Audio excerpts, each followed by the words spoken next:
All right, good evening, everyone, and welcome to the Papillion La Vista Community Schools Board of Education meeting for August 28th, 2023. First item on the agenda under call of order. Please rise for the Pledge of Allegiance.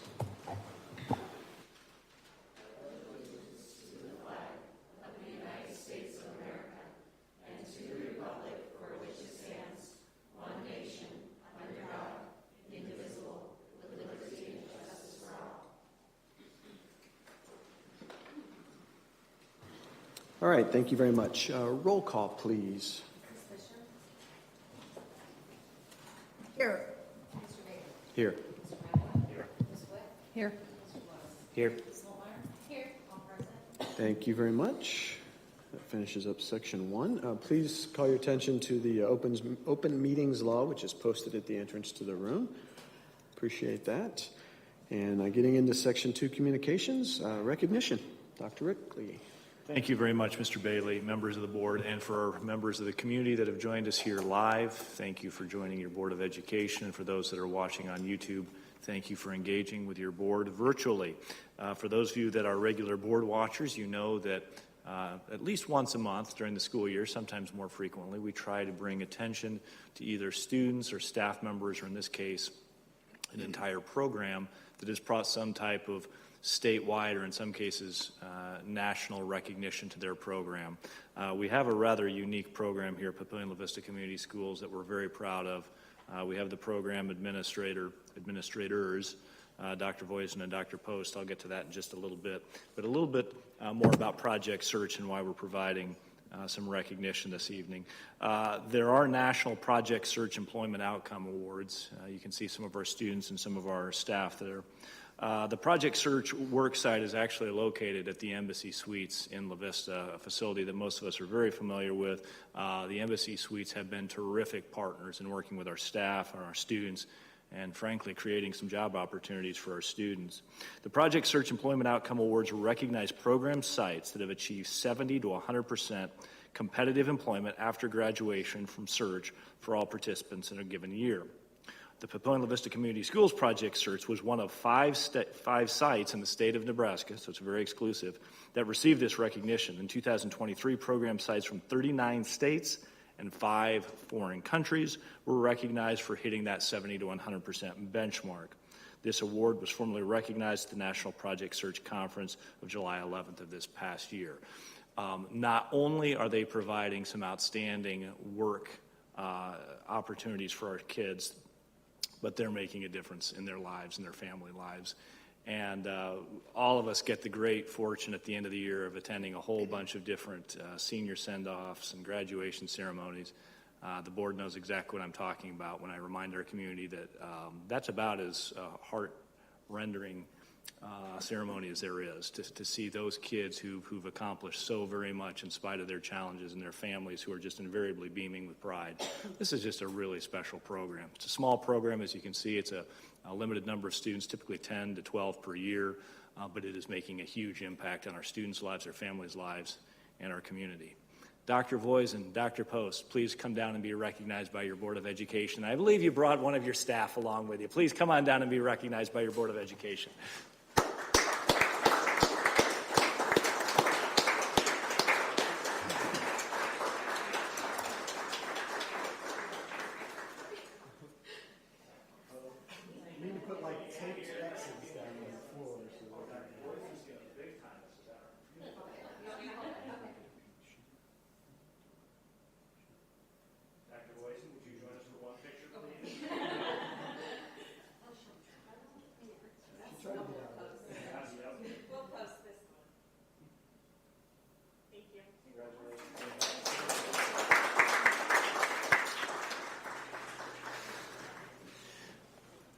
Thank you for our staff for being here. Thank you to the La Vista Embassy Suites for supporting our students and families. It is a very special program, a very special award.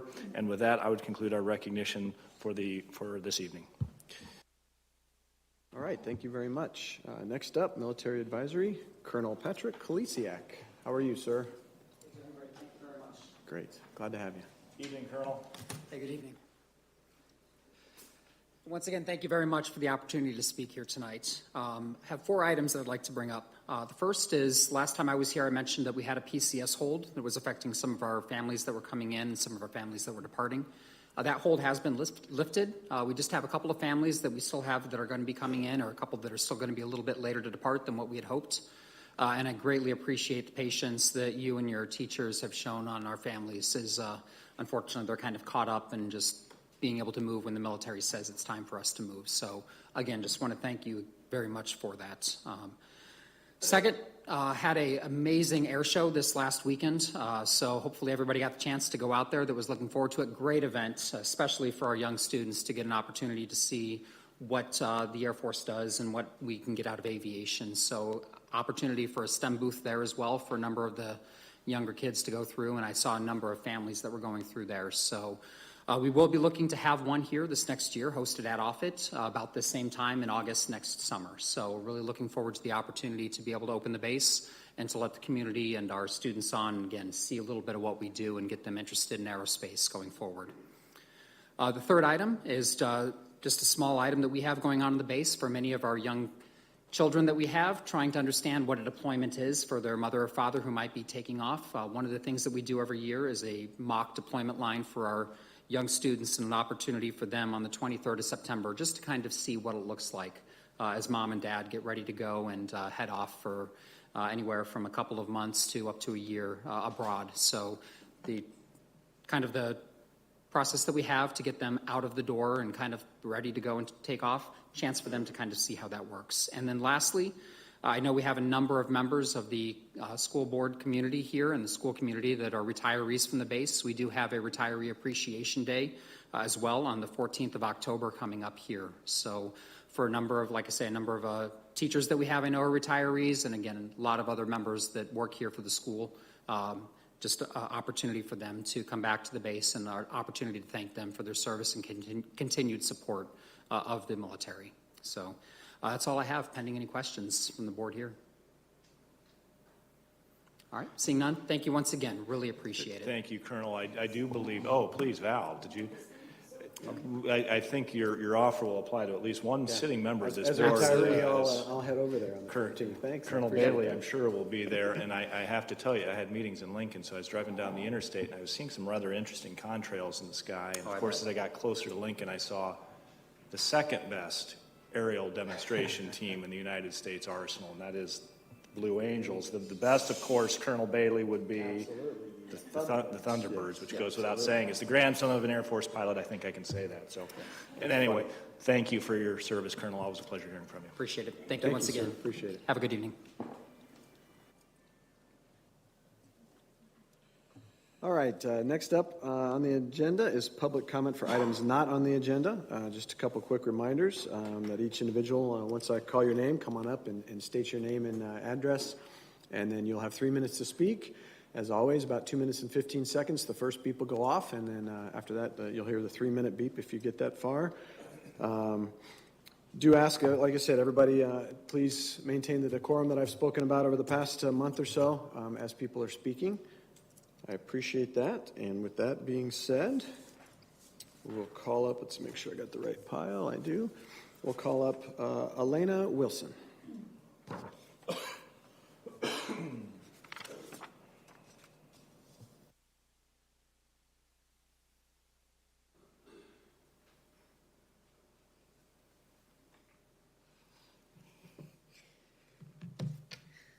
Good evening. My name is Elena Wilson. My address is on the form that I provided. I am a proud public school parent and teacher, but tonight I am speaking on my own behalf. The most important thing you need to know about me is that I am passionate about Jesus. I'm not yet the person I want to be, but on my personal faith journey, I'm no longer the person I once was. The last 4 years have created an upheaval in our world, our country, our community, and even in our homes. But through it all, my faith has been unshaken. Why does the board need to know about my faith? I've seen some very troubling trends in recent years. I've seen faith used as a weapon. I've seen it used as a tool. Sitting before me, I know many of you have some form of a faith background. I've seen your faith used to build up our community by providing programs and facilities such as the community closet. I've also seen it used as a battering ram to quarrel about masks, immunizations, and now library books. A current board member, as well as one currently running for the school board, have gone on the offensive and used scripture to back their positions. And yes, I know in Ephesians, the word of God is also called the sword of the Spirit. But in my understanding, that is to be used to fight evil around us and not people. At a board meeting last month, data was given on the mental health of staff and students. I have the most amazing colleagues and truly see greatness in PLCS.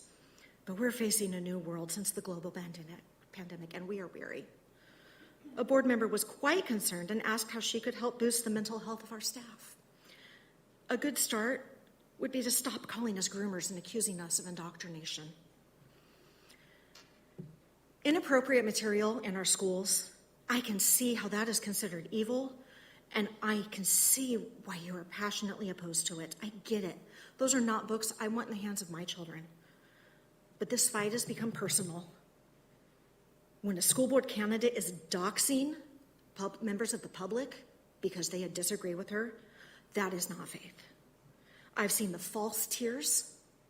I've read the online comments about you being persecuted and bullied because of your faith. Well, a wise friend once told me we need to ask ourselves if we're being persecuted for being fools for Christ, or are we just being fools? That's a personal question, and I can't answer that for you. It's wholly appropriate that our faith should be the guiding principle in how we conduct our lives, but when serving a public school, whether that be as a teacher, staff, administrator, or board member, there's an obligation to serve everyone, and there's no room for individual preferences to dictate decisions that affect the whole. I have so much gratitude for the board members who use tact and diplomacy and grace in making difficult decisions. Christ tells us that they will know we are Christians, not by our war on masks, not by our war on library books, but by our love. It's time to start loving each other and be known for greatness. Thank you.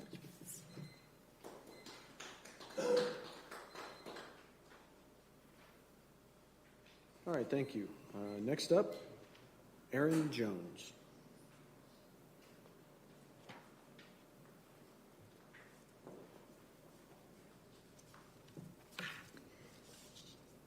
Hi, Erin Jones, 10254 Windward Avenue in Papillion.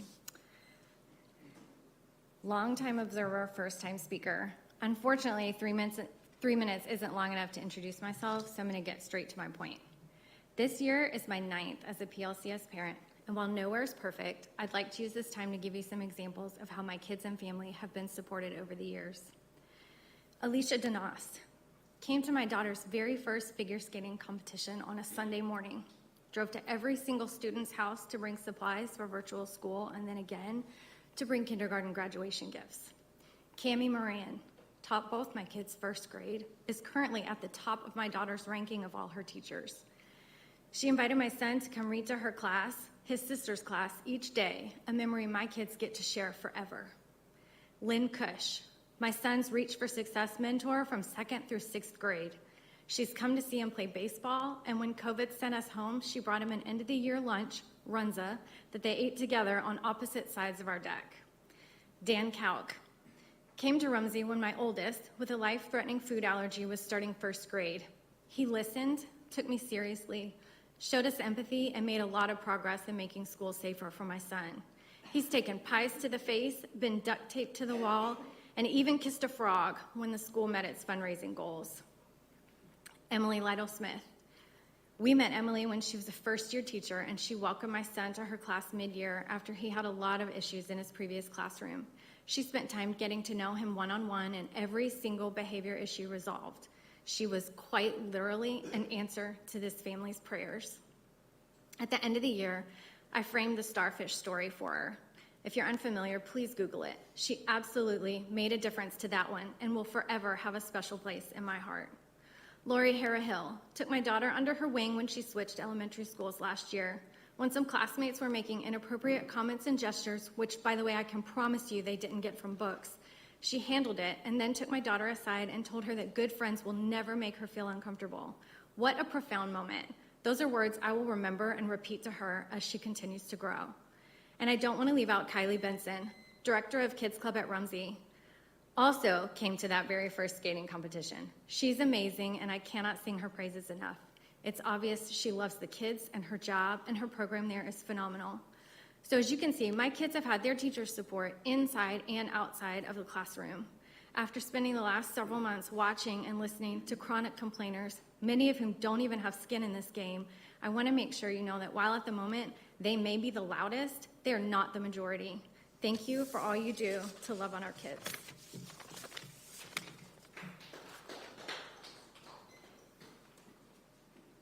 All right, thank you. Next, Michael Kuchenmeister.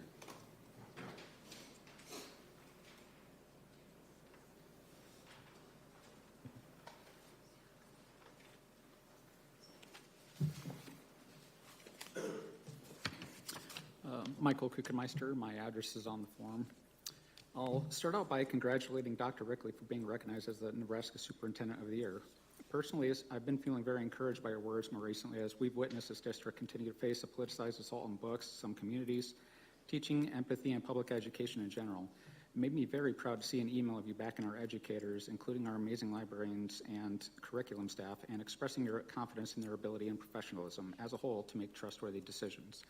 I continue to believe we have the best staff in the state, and standing together with them as a whole in support is crucial in keeping it that way. And I want to thank you for recognizing that a diverse student population has diverse educational needs.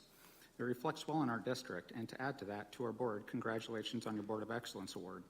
There's something for the district to be proud of, and I think it's demonstrated with how the curriculum policy was handled.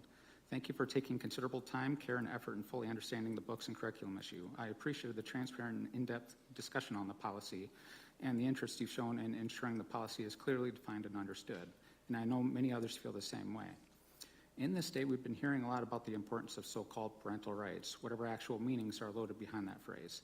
However, I find it curious how suddenly the emphasis on that one takes a step back when it comes to who is allowed to participate in a formal review process intended for those who are most impacted by resulting decisions. We have heard residents with enrolled students, non-parents, and even non-residents voice their opinions week after week. I fail to see how these voices are being suppressed. Restricting those who aren't personally affected from abusing a formal review process isn't suppression, it's common sense. As for us parents and guardians of enrolled students, we still have control over our own children's education. The district gives us tools to opt out and they encourage us to use them if we don't like something. However, our authority as parents ends at our own children. It does not indefinitely extend to everyone else's children. If we're that concerned about a book, after hopefully actually reading it, we can request a review. I fail to see how this is so restrictive and terrible, so what's the real issue here? Do those protesting it take issue with review committees reading the contested book cover to cover and actually fully considering the value of the contested book?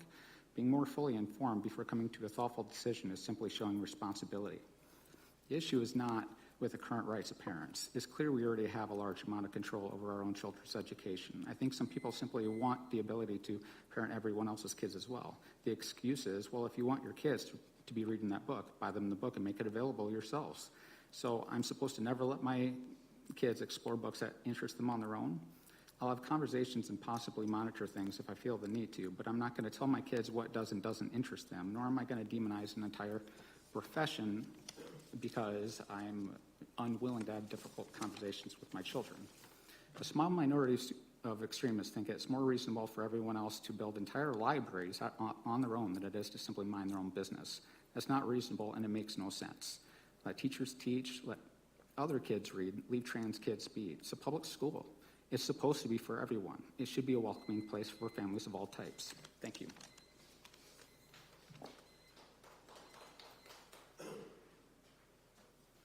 All right, thank you. Our last speaker for items not on the agenda, Kimberly Moore.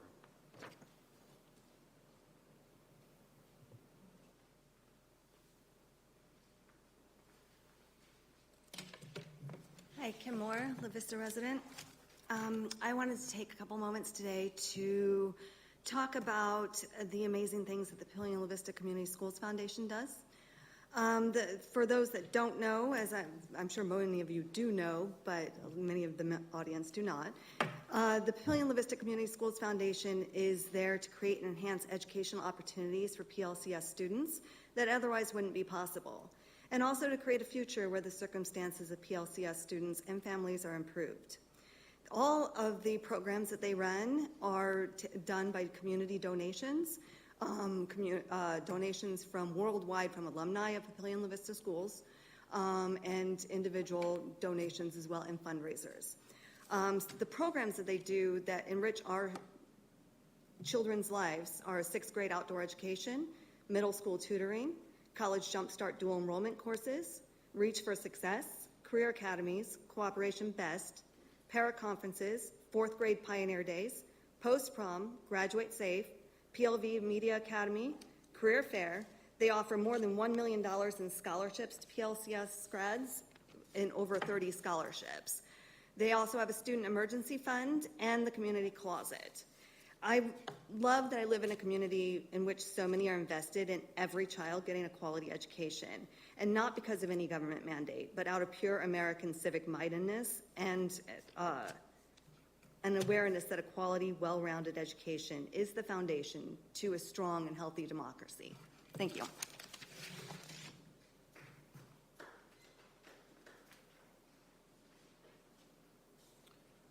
All right, thank you. Moving on to item D, Superintendent's report. Thank you again, Mr. Bailey, members of the board. I want to welcome everybody to our board meeting this evening. Thank you again for being here. Just wanted to note that it's been a busy few weeks as we've transitioned back into the 2023-24 school year. Last year was particularly difficult, not because of curriculum, not necessarily because of schedules or back to school or anything like that, but the heat did put a tremendous strain on our buses, on our HVAC units, and on our staff that were struggling to keep up with that. Really want to throw a shout out to Mr. Richards and his buildings and grounds team. We have a very small group of HVAC specialists that were running around trying to keep ahead of the issues. He was also working closely with a number of people to make sure that about half of our buses do not have air conditioning. About half of the fleet does, about half doesn't, and came up with some innovative ideas on getting some water bottles iced down so our kids could stay cool on those really hot days. So special thanks to everybody that pitched in and made the first few weeks successful. And as we transition to the first break of the year, which as you know is Labor Day this coming weekend, all district offices will be closed Monday in observance of the holiday. Students will report back on Wednesday. Tuesday is a professional development day for staff. Also wanted to share with the board that your cabinet and your superintendent have been fanning out across the district doing school visits. The purpose of those visits is it's one part visibility, it's one part to kind of see the progress that have been made on the facilities over the summer, and we also like to do some check-ins with teachers and principals to see how class sizes and the overall picture of the building is doing. Dr. Settles will have a full report on both staffing excuse me, and enrollment, but right now our class sizes are looking really, really good. Dr. Settles and her team have done a wonderful job of getting the right staff in the right places. Also want to echo the earlier comments on the Papillion La Vista Community Schools Foundation. We hosted our gala event. It was a terrific event, and I believe we raised a record amount, $160,000. That is not net. I haven't seen the final net numbers as they pay off some of the costs associated with the event, but it was just a really classy evening at Beardmore Event Center, which I've mentioned a number of times, a very great venue. It is located in the school district, by the way. The award winners we had from Sarah Rose Summers, we recognized Dr. Enid Schoenweiss, we recognized the 5 colonels from Papillion La Vista High School. The award winners were absolutely outstanding. I couldn't have been prouder of the people that were there and the event itself. So congratulations to the foundation for a wonderful event. Also wanted to wish best of luck to all of our students and student athletes as they enter the fall sports season. Fall is an incredibly busy time, needless to say. It's marching band season, it is football season, it is volleyball season, it is softball season, it is cross-country season, it is golf season, in addition to all the other extracurriculars and activities that our students do. So please get out there and support our students. It's a fun time of year. And speaking of fall sports, I would be remiss if I didn't remind the community we've got a little football game on Friday.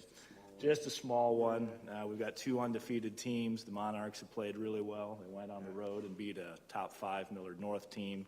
And Titan is 2-0, went on the road to North Platte and then won at home last week against Fremont. So Titan Monarch figures to be a pretty fun game. It's going to be hot. Monarch is the home team, and as always, Mr. President, I am hoping for a tie. So we will see how that shakes out. And with that, President Bailey, I'll conclude my superintendent's comments. I like it. Very, very well done. Tie, yep, great. All right, thank you very much. Next is board reports. For everybody says they attended the gala, we all except Brittany, I'm afraid, got to attend the gala, and it was fantastic. And I really appreciate the student MCs who were just amazing. I don't know how old they were, but they were tiny and they were great. So I also want to thank the foundation for holding the event and allowing all of us to get together and share the community time and then see the people who got the awards who were so well deserving. They were all impressive, but those 5 colonels were something else, weren't they? And the other thing I did was attend curriculum night for La Vista Middle School. My grandson's a student there. The teachers were excellent to listen to. We learned about the classes. Then we were able to walk around the building, and I got to try a PTC strip to see if I could taste the bitterness. And it's called phenylthiocarbamide. I could not taste it, but my grandson could. So, yeah.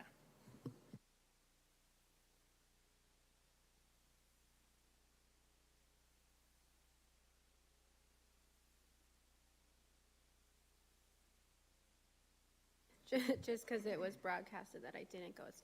I didn't choose not to go. I do senior pictures and I've had them scheduled. So, but I did see pictures of it and it did look like a great evening. And I support the foundation. All right. Yep. Because it was good. It was a great time. I enjoyed it, but I won't go over and over again because, yeah, we had a great time. Next up, then, we'll go with committee reports. Buildings, grounds, and finance. We have not met since the last meeting. We have a meeting scheduled for September 15th. Thank you. Human resources and student services. We had a really good meeting on the 23rd. We had several topics. One included student teacher and teacher ladder stipends. The administration recommended collecting more information before finalizing recommendation, but there are other districts in the metro area who are including larger stipends, so we want to make sure we stay competitive with those. We talked about scheduling board meetings. Mr. Madler suggested board meetings perhaps at some of our buildings to show off how the bond work has improved the facilities, so we may consider, after looking at security and facilities, if we're able to have 1 or 2 board meetings throughout the year at our schools around the community. The 8,000 series policy, we talked a long time about some of those changes. We reviewed all of the changes that were suggested and made recommendations, and those will be shared in upcoming meetings. And finally, there are some policy changes coming forward from the legislative laws that our attorneys are looking at right now, and those will be coming forward in September. All right. Thank you very much. And last, curriculum and Americanism. All right. Thank you very much. All right. We'll move on to action items. I will use this time right now for the public comment on items on the agenda. As a reminder, we do have some on some of our topics here tonight. When we get to that topic, first thing I will do is I will have whoever's speaking, I'll let them speak first, and then we can have our comments afterwards, like I've been doing in the past here. So, and as always, again, you will still get, once I call your name, you'll come up and give me your name and address, and you'll have 3 minutes, just like items not on the agenda. And you still get the same timer that at 2:15 at 3 minutes. All right, for that, the first item is action by consent. I'll make the motion to approve the action by consent. Second. All right, had a motion by Mr. Madler and a second by Ms. Fisher. Roll call, please. Yes. Yes. Yes. Yes. Yes. Yes. All right, thank you very much. The next one, item B, is policy 7000 construction. Mr. Richards. Thank you, Mr. Bailey. There haven't been any changes since our last meeting on policy 7000s, just a few technical cleanups in two of the policies there that was discussed at the last meeting. I'd be happy to answer any questions if there are any additional. Thank you. I'll make a motion to approve policy 7101 and 7102 as discussed. Second. All right, a motion by Mr. Lotus and a second by Mr. Madler. Any discussion? Okay, roll call, please. Yes. Yes. Yes. Yes. Thank you so much. Item C, maintenance contract agreement 2023-24 and 24-25. Dr. Settles. Yep, thank you. What you have before you is exactly the same as what you had at the last meeting, the proposed contract that has already been voted upon by our maintenance staff. I'll make a motion to ratify the negotiated agreement with the maintenance staff represented by SEIU Local 226 for the 2023-24 and 2024-25 contract years.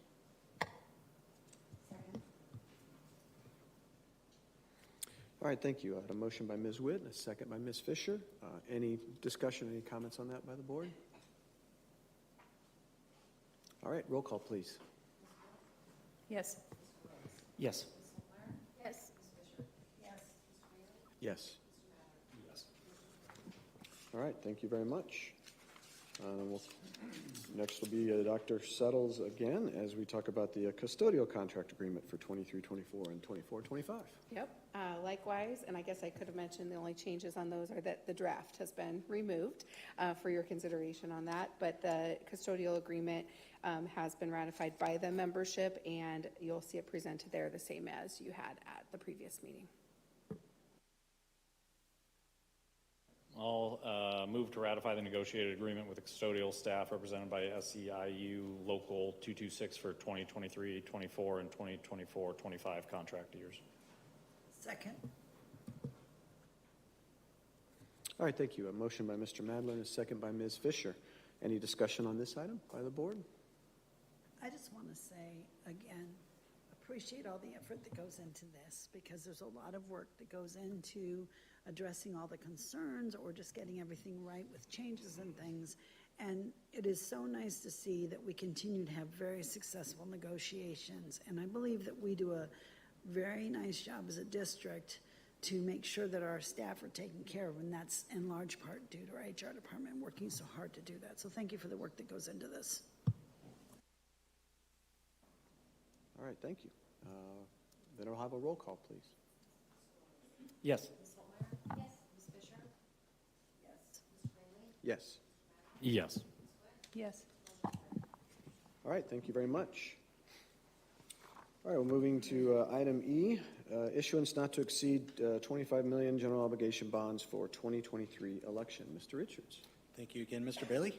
I'd like to ask Mr. Cody Wickham to come back up from D.A. Davidson, who is our firm representing our bond interests here.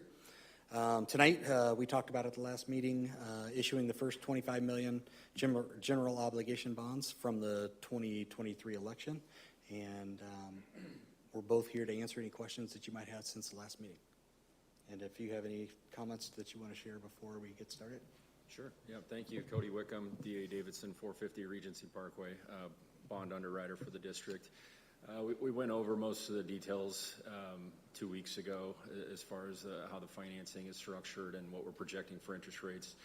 Just for those in attendance tonight and at home, I'll hit on some of those highlights. We're planning on just doing the first 25 million. This will be our first tranche in a series of 5, not to exceed 129,900,000. The resolution in front of you tonight is to just authorize the first 25 million. The thought with that is each time you go back out for another tranche of bonds, we'll do another resolution just to provide transparency to the folks in the district.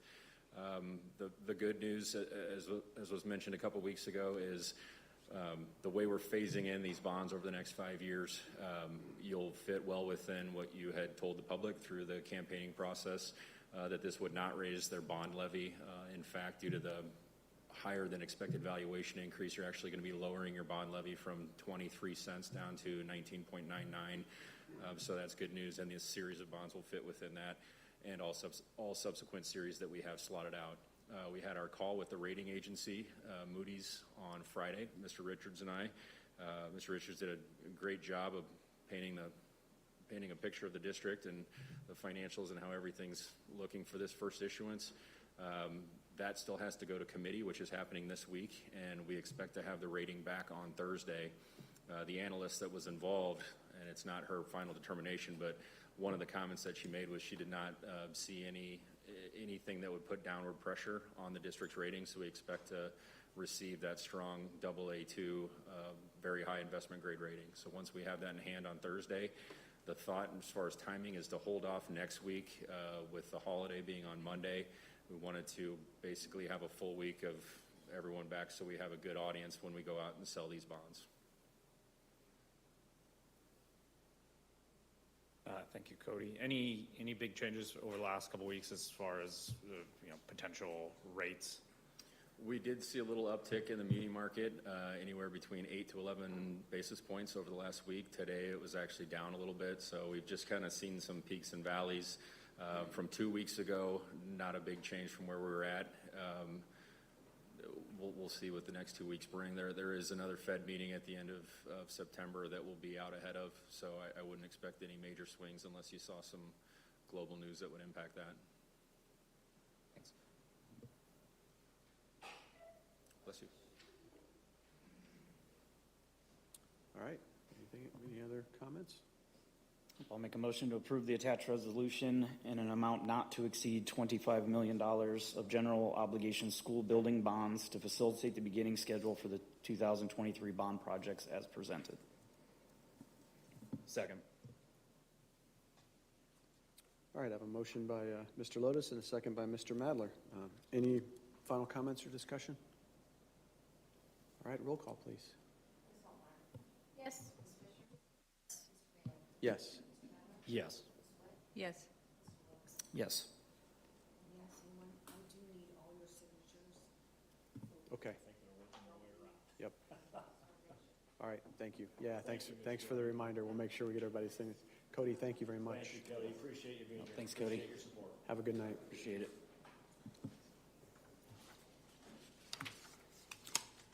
All right, final item, action items. Item F is policy 6405, appeal to the Board of Education. We do have one speaker for the item, for this item, so I will go ahead and allow Mr. Kuchenmeister to come back up. Michael Kuchenmeister.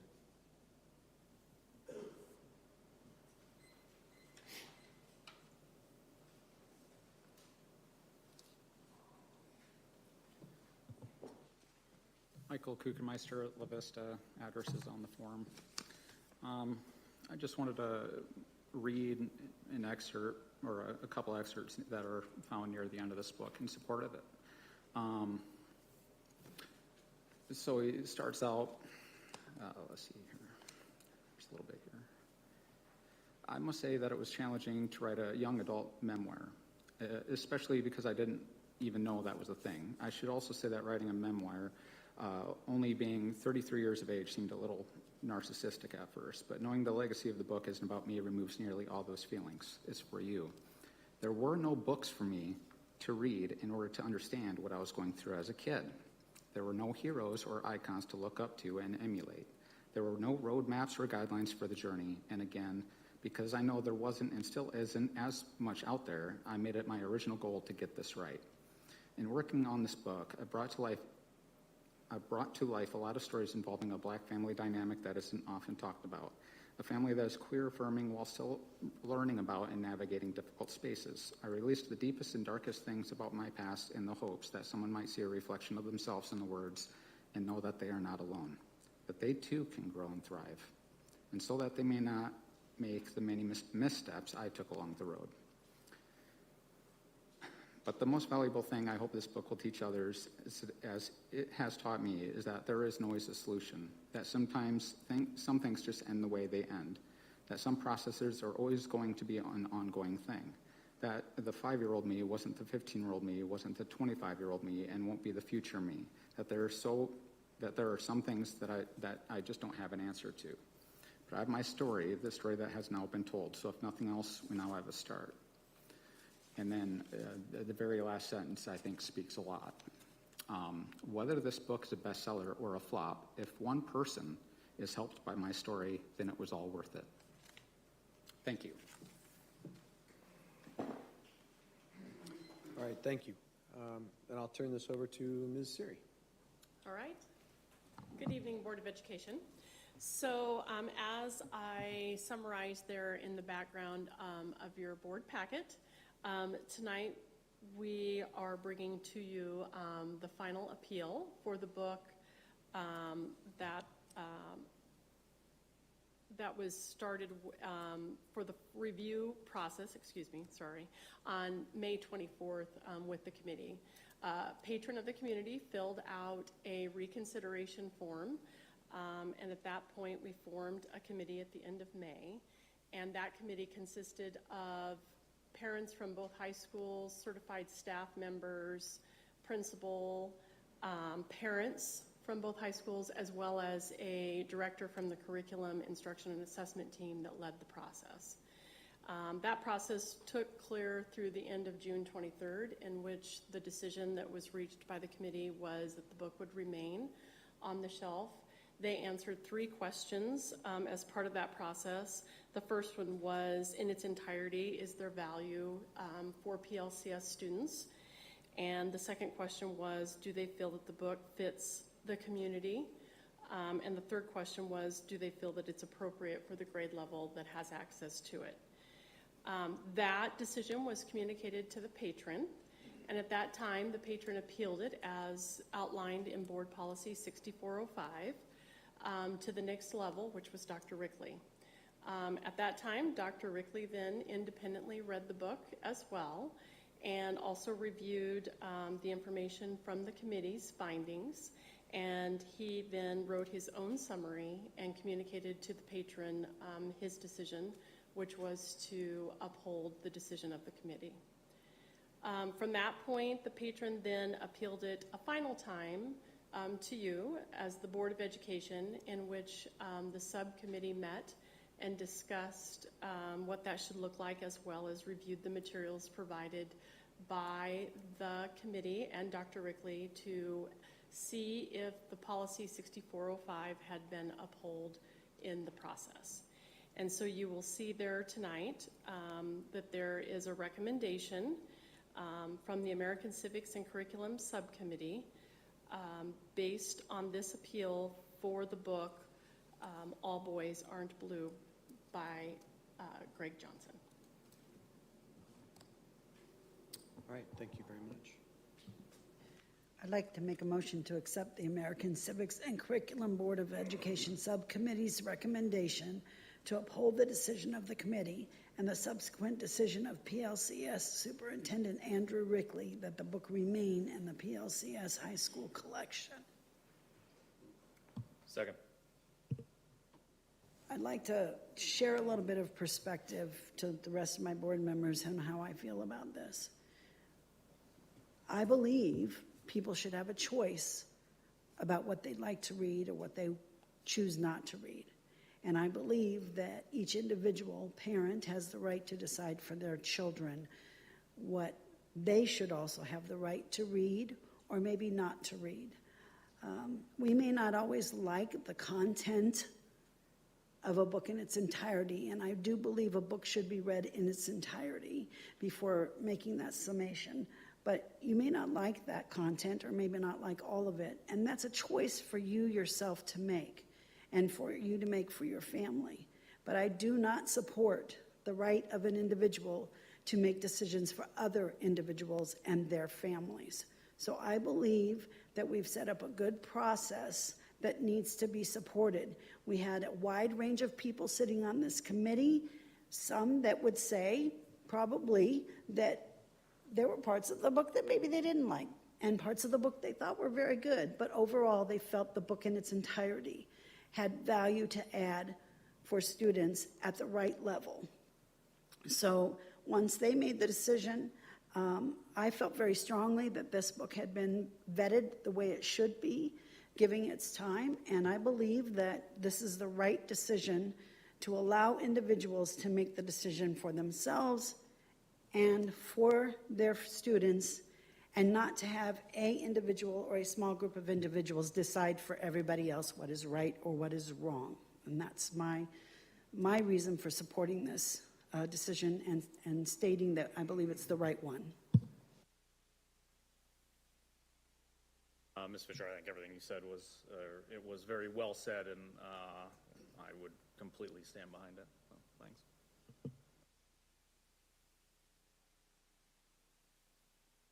One of the things that I wanted to point out that when I was looking back at this, and this is what we discussed in our subcommittee meeting, is that, our subcommittee, when it was appealed the second time, it wasn't about us reading that book. It had been done by the committee and been done by Dr. Rickley. We were looking at it as looking at, did they follow the policy and then the procedure within that policy? And if they did, then when that's what we felt, then that book, we should affirm what that decision was, and that decision, of course, was to leave the book on the library shelves. So that was one of the big distinctions that I had a discussion with a couple people about that, a couple of board members about that, and that's what I wanted to make sure that, that's what we're looking at. So, I have read the book, but I did not read the book as part of this process. It was done, like I said, to make sure that we were upholding the policy and like you said, the procedure, and the procedure is very good. We do have a very good procedure. So that's what we are voting on tonight. So I just wanted to bring that point up. Any other discussion? Thank you. I actually had some of those questions down about the whole subcommittee and what was the discussion behind it. And I mean, I agree. I am a parent for parental choice, and I don't want somebody else telling me what my kid can and can't do. So, which is why I had suggested to put such content of books or books that parents don't want their kids to read. I know that there's a process that they can fill out to have their kids not be able to check a book out. I understand that. But to me, that doesn't stop them from viewing it walking down the aisle of a library, which is why I had suggested putting it behind a librarian to where if they wanted to get it, they'd have to get it. So I just wrote down some stuff about the subcommittee, which you had answered. To me, it doesn't matter what the whole contents of this book is about. The excerpts that have been read in this room by Mr. Weiniger, they have already been called pornography by members at this table. It has no business being distributed in our PLCS collection. And let me be clear, I'm not a book banner. As a board member, I have said to remove this book, All Boys Aren't Blue, because it has been stated by board member Ms. Sue-Ann Witt and Superintendent Dr. Rickley that what was read was pornography and clearly pornographic. It's beyond the pale to me that Dr. Rickley, Ms. Sue-Ann Witt, would backtrack their statements once finding out that this book was actually in our collection. And to Dr. Rickley and to President Skip Bailey and Sue-Ann Witt, how belittled Mr. Weiniger was up here. Not only is he a community patron, but he is a parent with children in this district. So, Mr. Weiniger, as a board member, I truly am sorry for what you had to endure as a concerned patron and parent. And for that, I apologize. But as you know, this is in our collection, and thank you for bringing it to the attention of the people. And I just wanted to read a couple quick quotes that I have. This one was from Ms. Witt. Excuse me, sir. Could you please tell us the point? I don't need to listen to pornography. The next one by Mr. Skip Bailey. One last thing, and this is verbatim. One last thing I wanted to bring up while this and other discussions are going on. I think Ms. Siri looked this up. Mr. Weiniger's book that he decided to so graphical read is not in the Papillion-La Vista Community School collection. So regardless of what you had to endure, I apologize for that, but it is not in our collection, and I wanted to bring it up. And to Dr. Rickley, I think it's frankly despicable that someone would either overlook that or knowingly mistake facts and come up here and read excerpts from a book that are clearly pornographic, a book that found to not be in our library. It's beyond the pale someone would do that. So for you guys to not even read the book, but to hear what he was saying up here with just a couple excerpts from this book, you labeled it for what it was. You said pornography, and it was clearly pornographic. And that right there should have just been like with your conscious mind, like, we should probably take this out since I just called this. So to me, I know I met with Dr. Rickley and I met with Miss Siri, and I'm still confused as to how you backtracked your words once you found out this was in our library. Like, there needs to be accountability here, and like I've said before, I'm not a book banner, I'm all for a parental choice, but when somebody is calling something pornographic and then yet you write this whole thing about it and say you're okay with it because the whole content, but what you had heard from here, you called it for what it was. So I just want to know, like, once you found out it was in the library, why did you change your stance of what you had said? No, Oh, stop, stop. He can clap for his people. All right, enough, please. Excuse me. Yeah, that is absolutely uncalled for. Yes, it is. Enough, please, enough. All right, if you'd like to speak to us after the meeting, you can speak to us after the meeting about this, but enough right now, okay? We're going to finish this meeting, so please stop. Please, Ms. Whitman. The meeting following that incident, I did apologize for using the word pornographic because I did not believe that the words in that book were in the content that they were intended pornographic. I believed that they were read in a pornographic, sexually explicit manner, and I said so. I also found out after the fact that the items that were read were not in context to the book, but were excerpts that had been drawn out specifically for the content to be explicit and to be raise the ire of people and cause the disruption that it caused. So he did not read the entire book either. He only read the content that he wanted to make known to the public as pornographic in his own way. He even admitted that he has used pornography since he was 10. And I don't think that it's fair to adjust that everybody else, he said when he went to the library and he was 10, that's when he was introduced to pornography. And then Ms. Vermutner, the psychologist who came, said that anybody who reads pornography can become a pedophile. I don't think that's a fair depiction either. I don't think that we should label people that way. I don't think we should label books as pornographic if we haven't read them in their entirety. And I think that we should have the freedom of choice in our libraries, and I will stand by the decision that this board made. You just called it for what it was. What he read was explicit.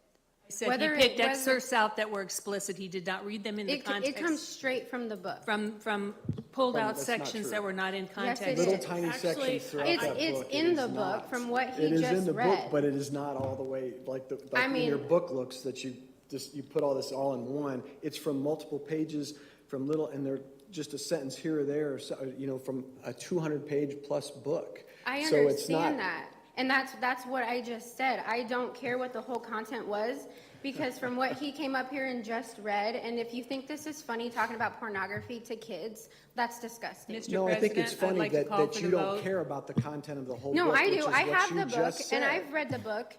And so for you to said tell... you don't care about the content.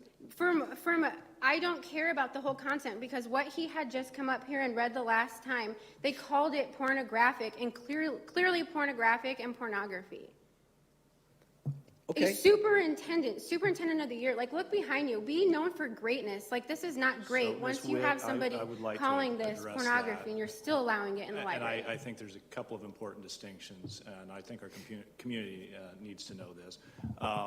I mistakenly gave Mr. Bailey the information that it was not in our collection. I was wrong, and as you're well aware, I apologize for that the next meeting. So did I. I don't have the ability to go back and change things that are undone, but what I can do is I can apologize and I can do better next time. So for you to continue to hammer that I use the word pornography, now you're laughing, so I'll point that out. Actually, I didn't, but be that as it may, I apologize. Mr. Bailey apologized. Ms. Witt apologized. Sometimes I make mistakes. I try to own them, and I try to do better moving on. I do think that there is fundamentally something different between cherry picking excerpts from a book that they're explicit. And I'll be perfectly frank, when I read that book, there were parts of that book that made me squirm. Overall, I thought the book had a beautiful message about understanding, about the importance of family, about the importance of faith, about the importance of higher education. Were there 3 or 4 pages about sexual intercourse that made me a little uncomfortable? Yeah, I'll be honest, there were. So in the moment, did I choose a poor choice of words when I said pornographic? I did, and I apologize for that. I'd love to be able to go back and change that, but I don't have the ability to do that. No one around the table does either. But overall, I think the best we can do as a board is if we make a mistake, we own it, we apologize, and we move on, and that's what we've done. So for you to continue to hammer on this, and you and I have talked about this one-on-one, have we not? And I apologized, and I told you exactly why I felt the way I did. You accepted it, and you moved on, but yet here we are still talking about it in a public forum. So We're talking there's about no it in more a I can public say. forum because it's on the agenda. That's why I'm bringing this back up. So what would you like then? If we've apologized and we've just- told you that we're sorry and that we made a mistake and we're trying to move on, It's just, to me, like, once you found, like, when he was up here and then you came back and said, you know, it's not in our library, I can't believe he would come up here and read this kind of stuff.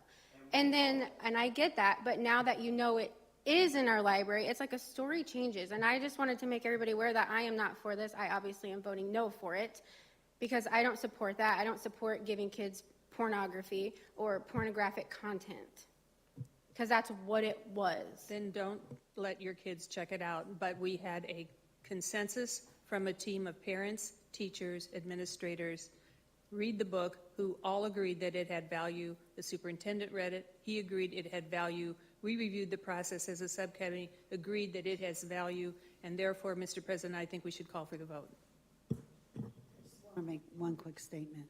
Ms. Holmeyer, you just said you don't agree with giving this book to our kids. We are not giving this book to our children. It is available if their families feel it's the right thing for them, but it's not. I just want to be clear, we're not handing this book out. So just a clarification, that's all. Yeah, and I think it's also helpful to bring the tone down a bit and stop calling everything that has sexually explicit language in it pornography. I mean, it's a 320-page book that I'm sure there obviously are some passages that are have some sexual content in it. But pornography is material that was made to be sexually explicit. That's what its main intent was.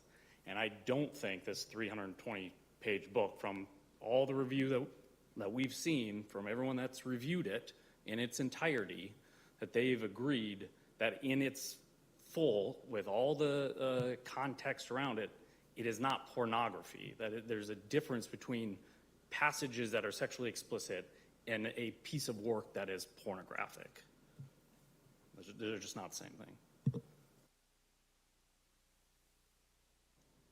all right, if there's no further discussion, roll call, please. Yes. Yes. Yes. Yes, the policy was followed as intended.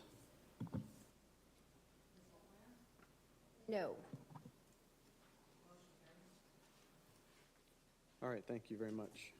Moving on to Section 4, discussion information items. The first item is the PLHS Media Academy renovation, and we do have two folks that we're going to come speak on that, so I will call one of them up first, Mr. Jim Frederick.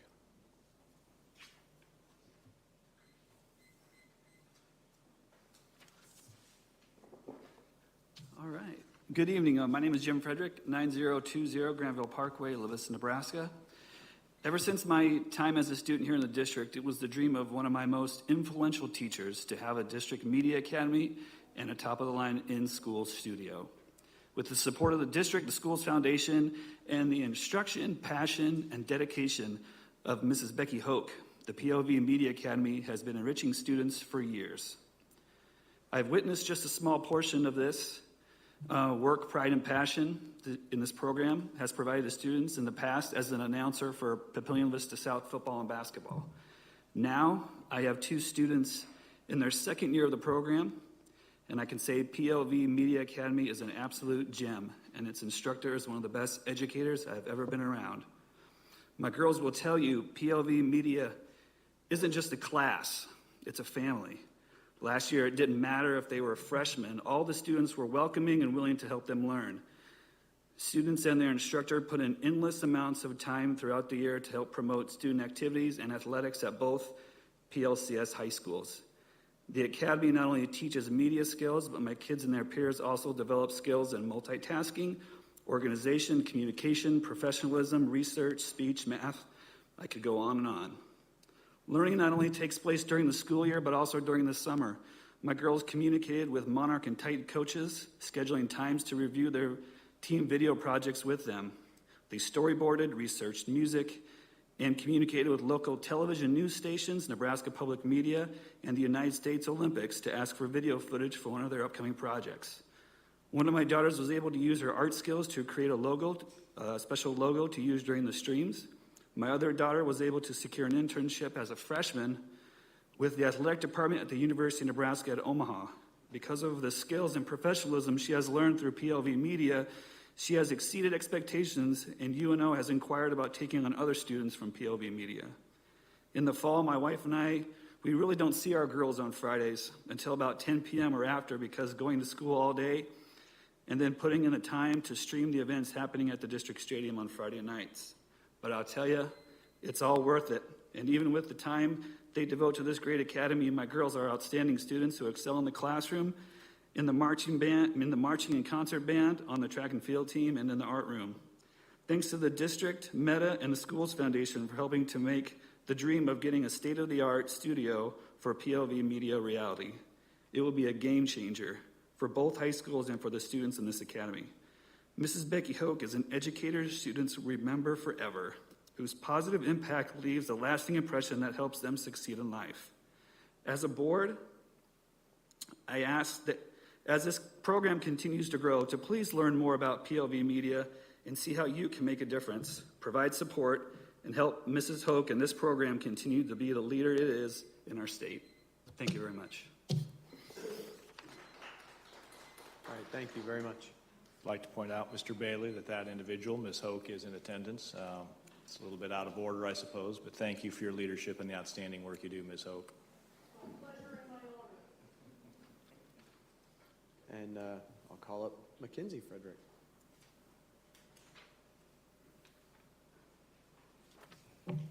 Hi, everyone. My name is Mackenzie Frederick. My address is on the form.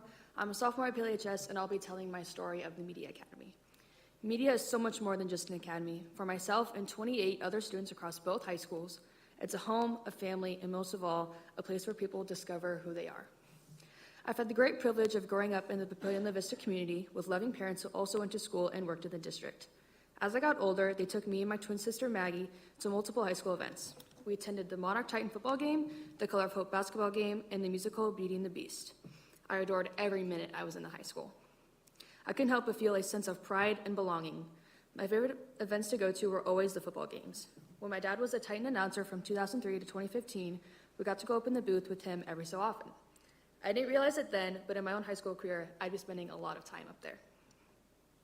He ended his tenure as announcer, so when we'd go to football games, my dad brought Maggie and I up to see the Media Academy in action. I remember the first time we went like it was yesterday. The three of us walked up there, and I saw all these cameras and huge pieces of equipment. I had absolutely no idea how they worked. Ms. Hoke then came around the corner with a smile that lit up her whole face and talked to us for 10 minutes about everything and anything. At that moment, I knew when I eventually joined the academy, she was going to impact me in ways I couldn't imagine. So fast forward to this time last year when I started the academy. I joined to see sports from a different perspective and to pay homage to my community. After my very first stream, I felt alive. The team atmosphere of a football stream is uniquely special. I saw firsthand how the game impacted the crowd, the athletes, their parents, even our media crew. I'll never forget that proud feeling and how it pushed me to capture the same feeling in my work. From that point on, I dived into the academy. I learned video editing, Photoshop, animation graphics, sound design, graphic design, and script writing through the class. It allowed me to channel my passions into something I love. Since only last year, I've created 5 hype videos, worked at least 15 live streams, commentated 6 volleyball matches, been to countless glamour shot sessions, gotten footage at 10 high school games, organized 2 media days for various hype videos, interviewed one of PLHS's most decorated alumni, Allison Weston, contacted ESPN, the Olympic Images team, and Nebraska Public Media to gain footage for projects, and currently I'm creating a video package for the Allison Weston Invitational. On top of all that, through my experiences in the academy, I gained an internship with UNO Athletics last December. I filmed women's basketball and volleyball for the school. Over the summer, I created 4 videos for basketball that were posted online. On Wednesday, I'll be attending the greatest women's sporting event in history, Volleyball Day Nebraska, courtside with the UNO team. But my favorite part of the academy is spending time every day with people that bring me joy. They inspire me to become a better person. I couldn't have done any of it without the guidance of Ms. Hoke and the older students taking me under their wing. Media has forged me into someone that would make the little girl going up to see her dad in the announcing booth extremely proud. All I have left to say is thank you to Ms. Hoke, and I filled with anticipation for my next 3 years in the academy. Thank you. Thank you very much. Thank you, Ms. Frederick. All right, I guess for the discussion, I got Mr. Richards and Ms. Iman. Is that correct? Correct. Just to give you a little background, we were notified early spring, that we received over about $175,000 in grants from Meta for this project. So we were excited to do that. Of course, these projects are more complex than originally you think they're going to be.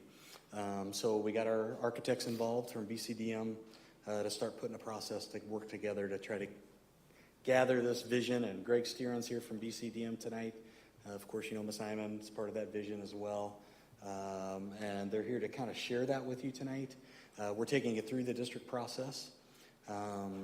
We will go out for public bid on the construction portion. Of course, there's going to be equipment costs as well involved in this project and architectural services.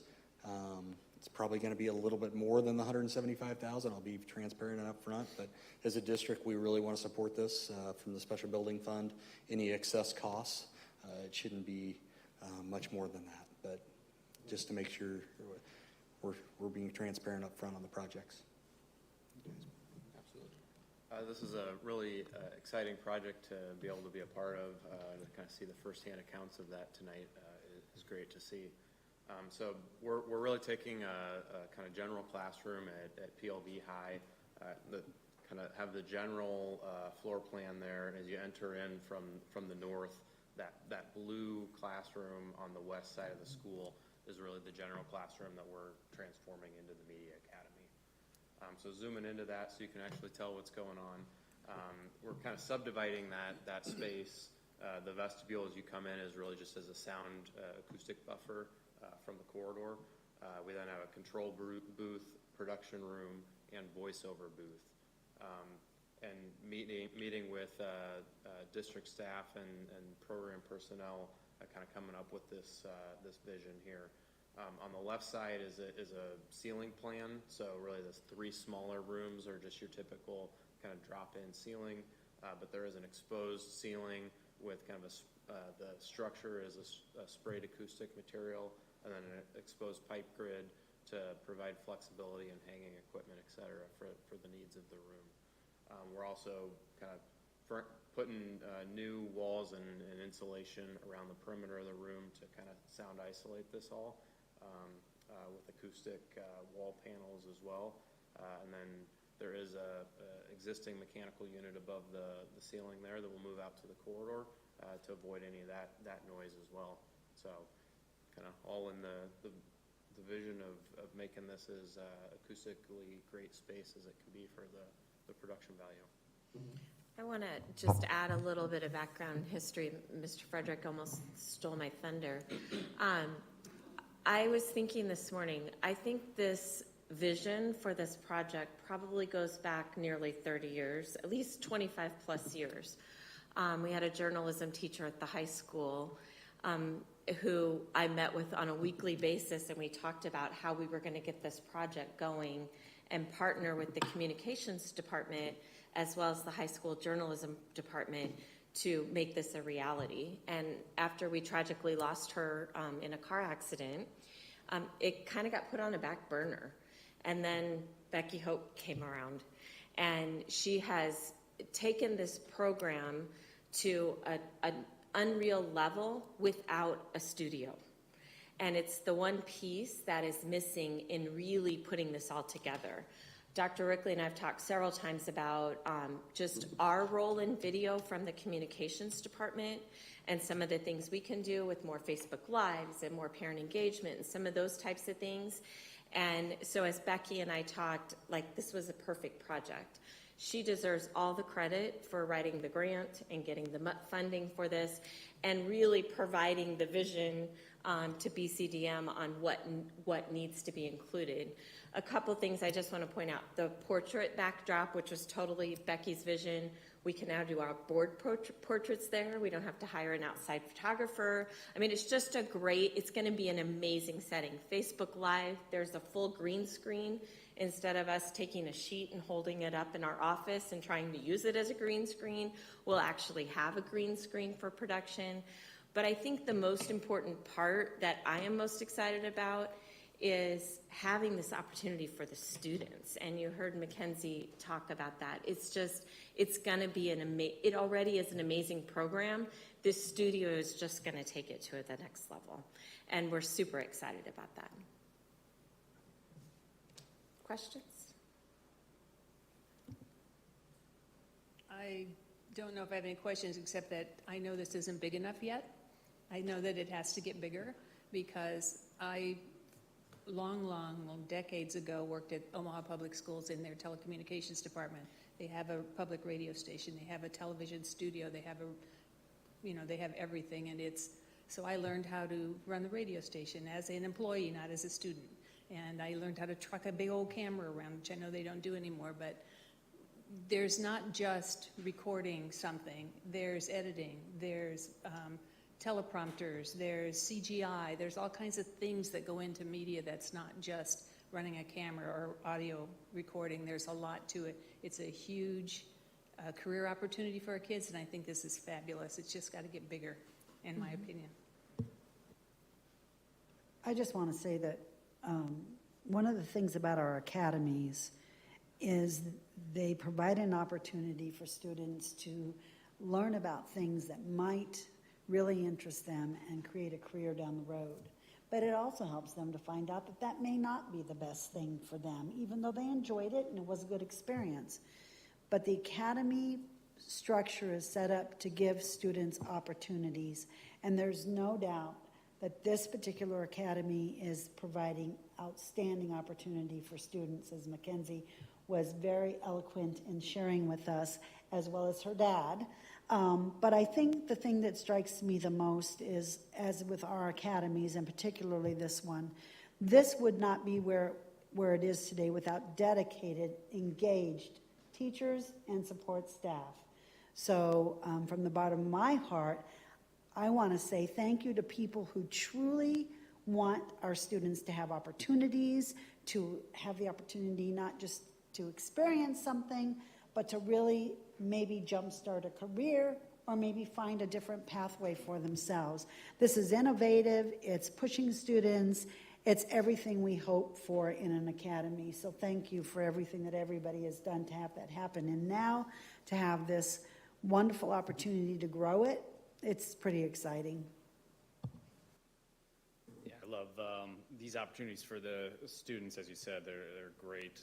For them to, like Mackenzie was saying, even just being around people, I mean, making lifelong friendships and being around people with similar interests and finding those interests and developing those skills for later on in life. But it's also a good service for the community as well, and putting these on. I had my oldest 10-year-old birthday party Friday night, so I couldn't go to the football game, but when I got home, I turned on YouTube and watched the PLV media, the last 5 minutes of the game, and there's a couple hundred people watching live at that time, and I don't know how many people were in and out during the broadcast, but it's a great way for the community and those who don't live here but live elsewhere that aren't able to attend some of these events to be able to see them online. And I think the kids, the students do a great job, and again, the experience that they're getting is, I think, invaluable. So I love projects like these.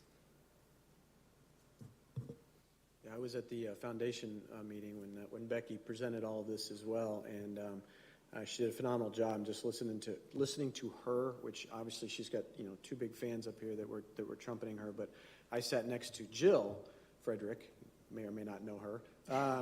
And of course, she was all smiles and just couldn't stop talking about her two girls and everything they've done. But just listening to Becky, and you're right, it's a passion. I mean, she has put so much more into this rather than just showing up, and doing a little bit with the students and going home. I mean, she's obviously is amazing, and so appreciate all your work.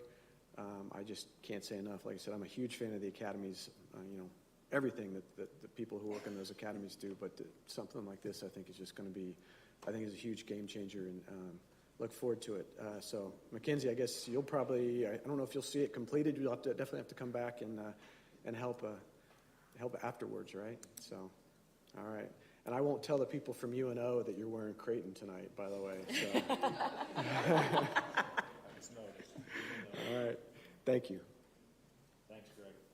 Just next steps, we'll be putting this out in the next week or two for public bid. Cost estimates are in the low 100,000s for the construction services side, so hopefully we'll hit those estimates or beat them when we bring back those bids to you.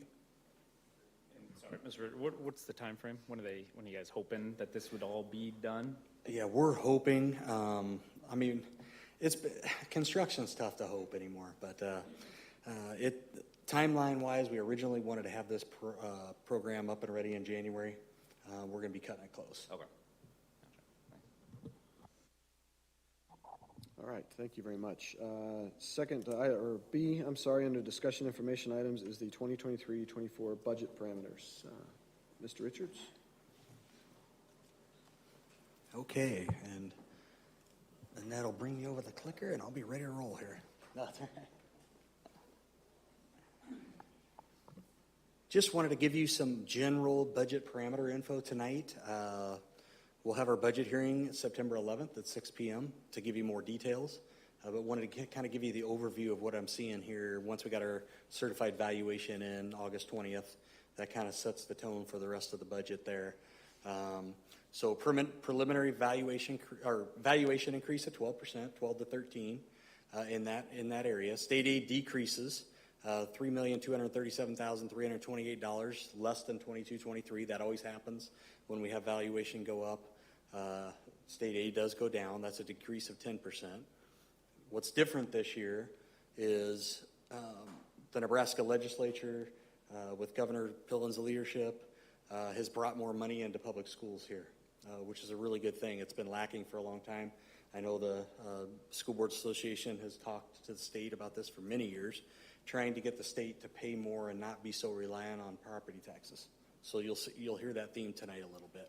So special education expenses will be reimbursed at an 80% rate now in Nebraska versus the previous 43 to 47% rate.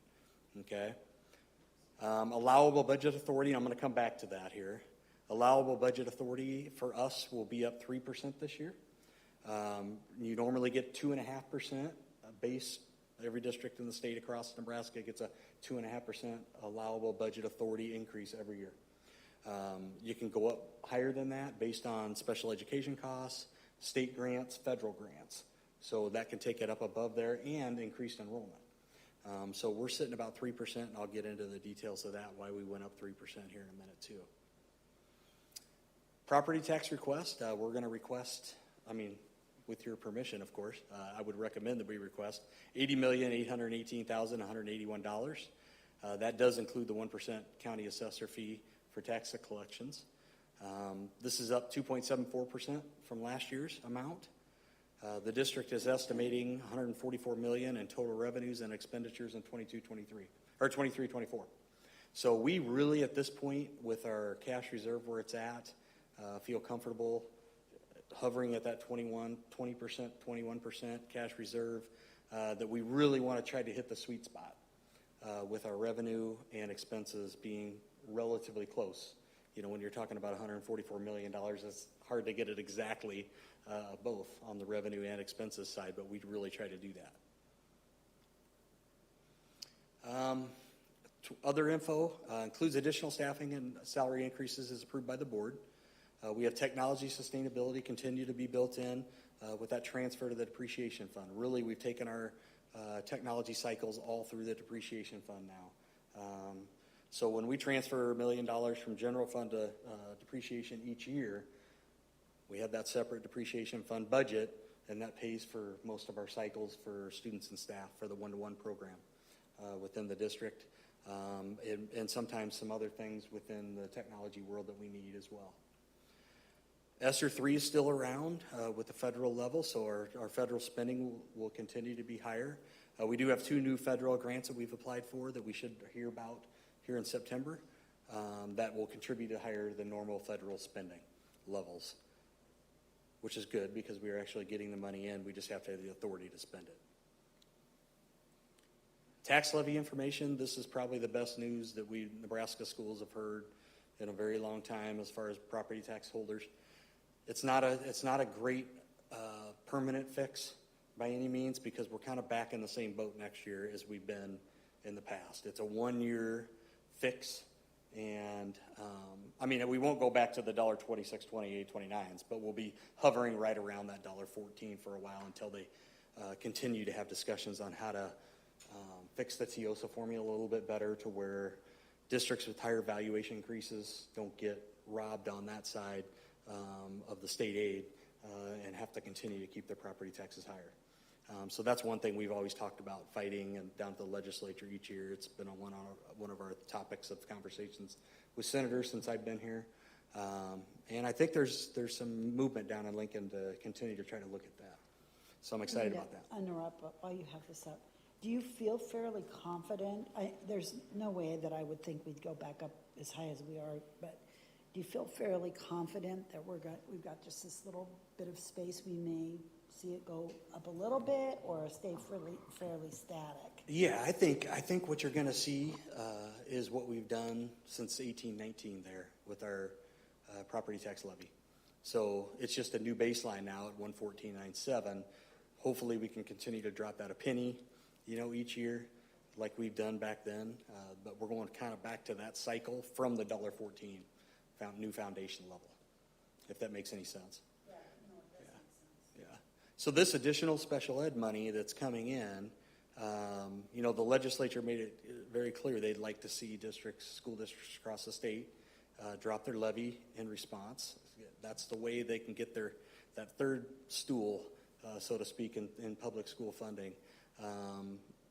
The state get a little more involved in that, which is what we've been advocating for. So that allows us to drop 11.5 cents of the total levy, 3 cents off the bond, about 8.5 off the general fund. So that's kind of what we're projecting at this point based on what I talked about earlier on the revenue side. Budget timeline from here. August 11th we met with the Buildings Grounds Finance Subcommittee, kind of went through some of these things. We got the certified valuation on August 20th, made our adjustments from that. August 28th, tonight we're just giving you some preliminary budget and tax information. September 6th, the budget and hearing information will be published in the Sarpy Times, okay, based on the numbers that I talked to you about tonight. September 11th will be our budget hearing at 6 p.m. September 20th, all tax request information has to be published in the Sarpy Times. September 21st is the Sarpy County tax hearing at 6:30 p.m. at Bellevue East High School. We are not required to attend this year. Because of that influx of money, we didn't have to raise our property taxes to the excessive amount that the county thinks is too much, or the state thinks is too much, not the county. So we're happy to not have to attend that this year.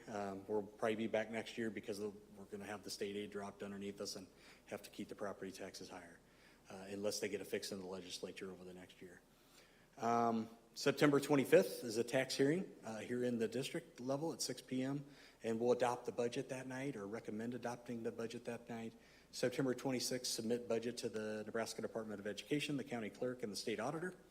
And then we will do October 9th in a board meeting, the tax request resolution, and we'll get that out to the same entities as well in October. So it's nice that they push the timeline back. I talked about that last year. It gives us an extra couple weeks to really, from August 20th on, it's in full go to get this budget developed, but they did give us an extra few weeks to get all this done in the end. So we're submitting in October instead of late September. So good news this year on the budget front and the tax front. So next year, I'm not so sure, but I'll try to do as best I can. I'm glad that we are not required to attend after last year. It's nice not to have to do that. Yeah, and I will say, every district is so different. There'll be districts that have to attend, and we're just in a different situation with the valuation increases we've seen, where some of the other districts aren't. They're not getting the same kind of money we're getting, and they're going to have to attend and explain that. And every district has that story. All right, any other comments? Thank you very much, Ms. Richards. I appreciate all that. All right, the next item up for discussion is the Policy 8000 Board Organization and Operation. Before we get to that, I do have one public comment. So I will call up Ms. Kim Moore.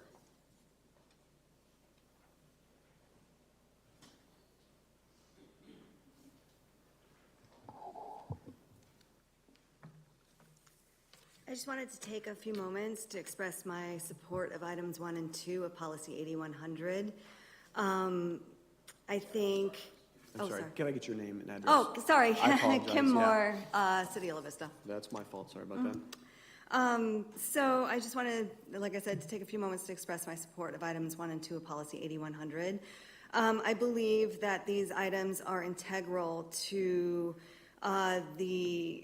keeping the standard of excellence in education that Papillion La Vista has had for decades now. The board, the teachers, and the administration of PLCS have always upheld a standard of excellence, not just in educating all students in the basics, but in equipping them to live a life spent pursuing and achieving goals and upholding their civic duty to serve democracy and to make this country a better place. Just to highlight like examples of this, I wanted to kind of shout out for a few different graduates from the last few decades. In 1992, graduated Allison Weston. She ended up being the captain of the 2000 Olympics volleyball team. Today, she is still considered to be one of the top 10 NCAA volleyball players. The class of 93 gave us Merle Dandridge, who was a Broadway and TV actress and Grammy and SAG Award nominee. In 1999, we had Adrian Whitsett, who was an Iraq war vet and now a news anchor, and Brandy Peterson, who many of you will recognize from KETV news anchor. It also gave us Josh Nelson, who was a DJ for many years, is now an executive producer of radio shows out in California. The class of 2000, we have Suzanne Witham, who is a managing education director of Ozarks Actors Theater. We also have John Campbell, who is a former KETV meteorologist and now VP of Customer Experience and Innovation at SADA. It also gave us Kenesha Williams, who is the founder of the nonprofit Our Gathering Place. The class of 2013 gave us Sarah Rose Summers, who was our 2018 Miss USA. The class of 2015 gave Kenzo Cotton, a 19-time NCAA Division I All-American track star. 2018 gave us Andrew Sprague, who is a music educator today and part of Fission Quartet.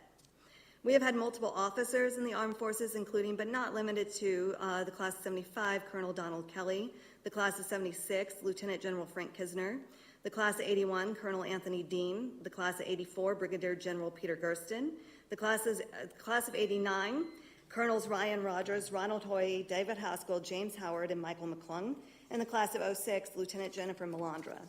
We've also had students lose their lives, including Captain Joel Cahill, First Lieutenant Mark Naziska, and Joseph Kemper, who all died in Afghanistan or Iraq. All of these students have enriched and defended life in America in some manner, and all were able to partly due to their superior experience in PLCS schools. As both a graduate alumni myself and a parent of a current PLCS student, I wanted to thank the board, the teachers, the librarians, and the administrators that make this possible. Ms. Moore, would you do us the favor of emailing us that list? There were several of those names. I know we track internally, but there are a couple of names I think that maybe not have been on our list. It's a wonderful roll call of people that have brought distinction to the district. Thank you for sharing that. All right, thank you. We'll continue with Dr. Settles.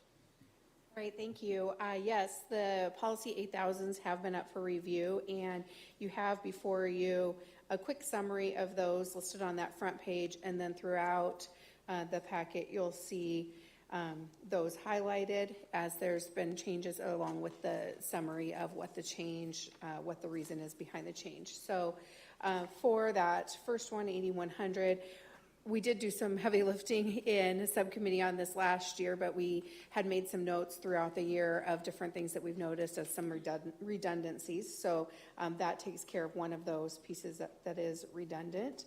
And the next piece, 8202, there's just a very slight clarification of the practice and language. In 8310, we combine both 8310 and 8311, which can then on the next one eliminate 8311. They basically say the exact same thing. On 8320, the photo identification badges, those are already taken care of in 8220, which is about onboarding new board members. In 8420, that talks about participation by citizens. That just makes a change to the public comment on the pink sheet filled out. People would still put their address, but this simply states that people can state their name, the organization they're with, if that's applicable, and the city or town, along with their address if they would like. And then lastly, 8444 clarifies electronic means of minutes as opposed to distribution of them, as I understand used to happen many, many years ago.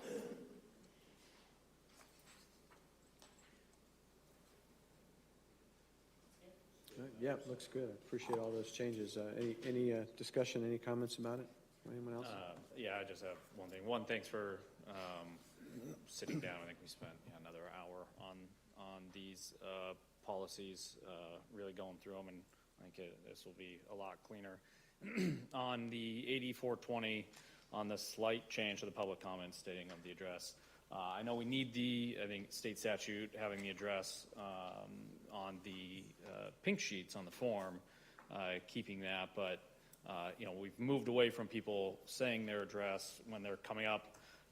I don't really care what the person's specific address is, but I think it is helpful to understand like where they if they're what city they live in. If they're coming from Lincoln to speak for us, which they have all the right to come from Lincoln and speak to us, but I think it's just good to understand where the people live, and so I think stating the city, I'm fully supportive.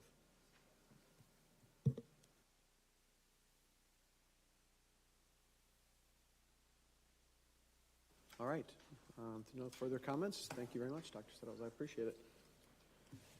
And the last item for discussion tonight is the parent survey data.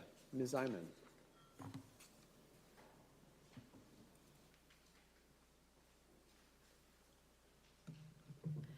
Okay, our last piece of survey data.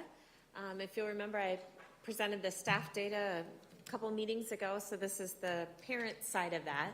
I always start with this slide just because it's best practice in communications. So really where we're at is evaluating the communication that we've done in the past and also conducting research for how we're going to use that information moving forward with our planning. A little bit about the survey itself. We had a little over 3,100 parents complete the survey. That's a 45% response rate. So 45% of our parents completed the survey, which is huge, actually. We need roughly 300 to 400 for it to be statistically valid, and we have 3,000. 47% of the elementary parents completed it, 43% of the middle school, and 42% of the high school. And some of those parents fall into multiple categories. The survey really looked at how do parents get their information, what information do parents want. We looked at climate, both for students and parents, and then on this particular survey, we asked specific questions about the bond issue because it was immediately following the bond issue. So let's start with how parents get their information. You can see all the different sources there. School newsletters and district newsletters are the top. School newsletters, of course, are number one, and that's the way we want it, is that parents get the direct information about their child's school directly from the school. And then the next highest one is the district newsletter.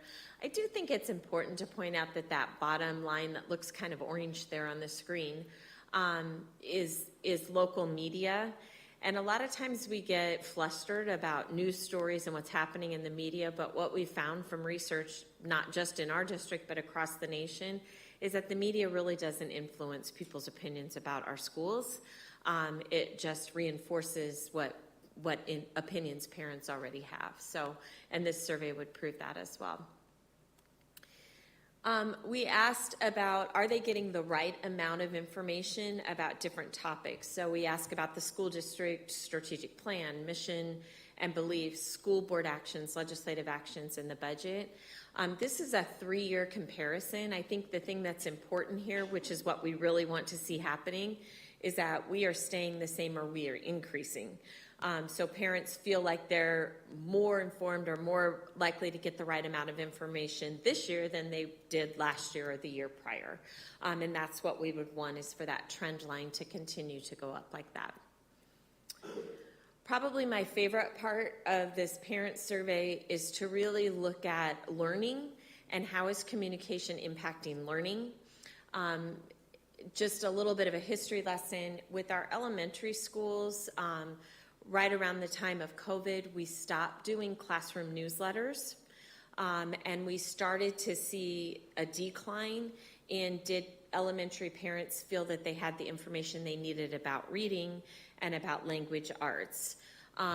We saw that to the point where we were not comfortable. We were in the 63, 64% area.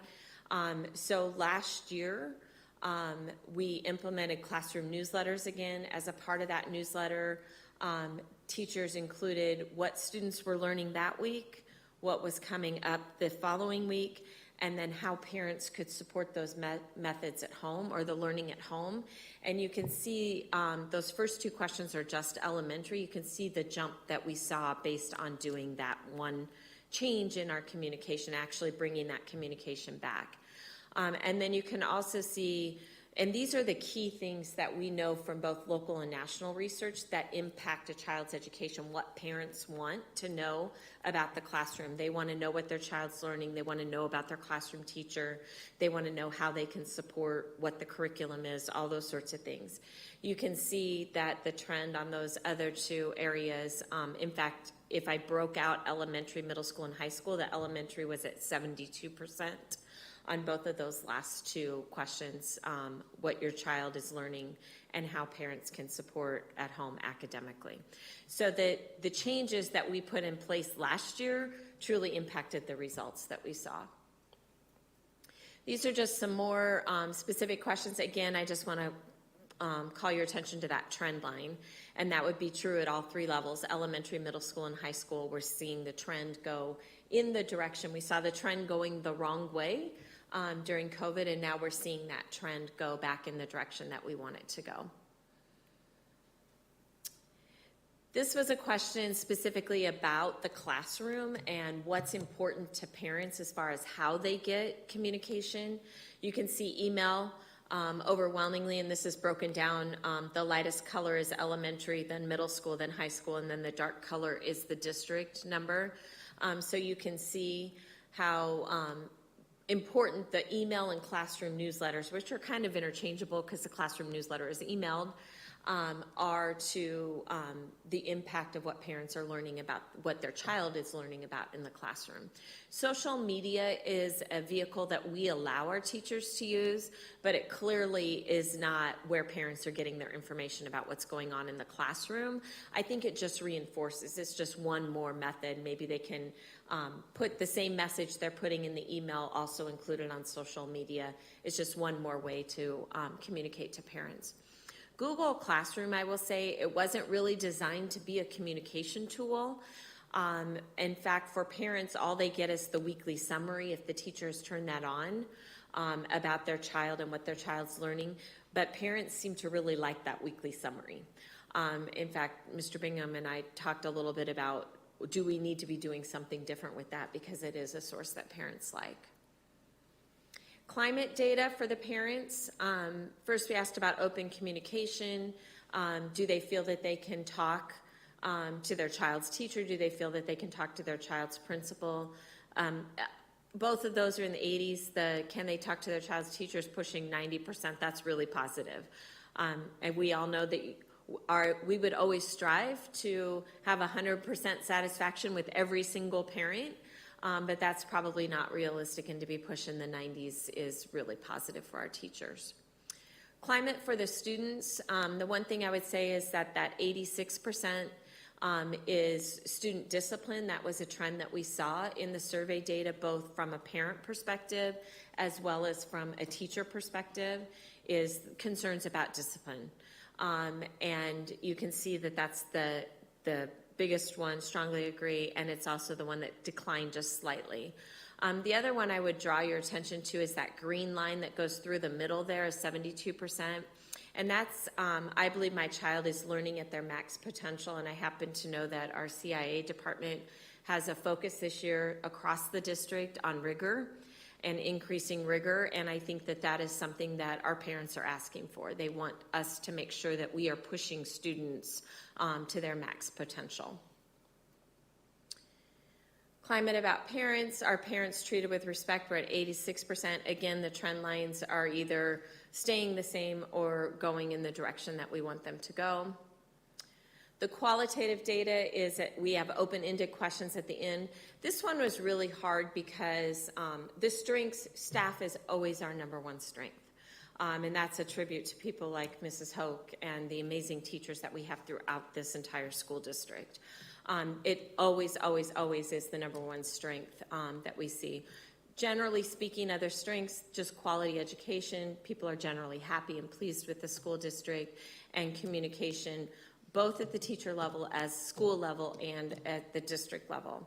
Concerns, student behaviors was the number one concern that we saw. We also saw that rigor piece come out in the comments, that parents wanted students to be pushed a little bit harder to excel.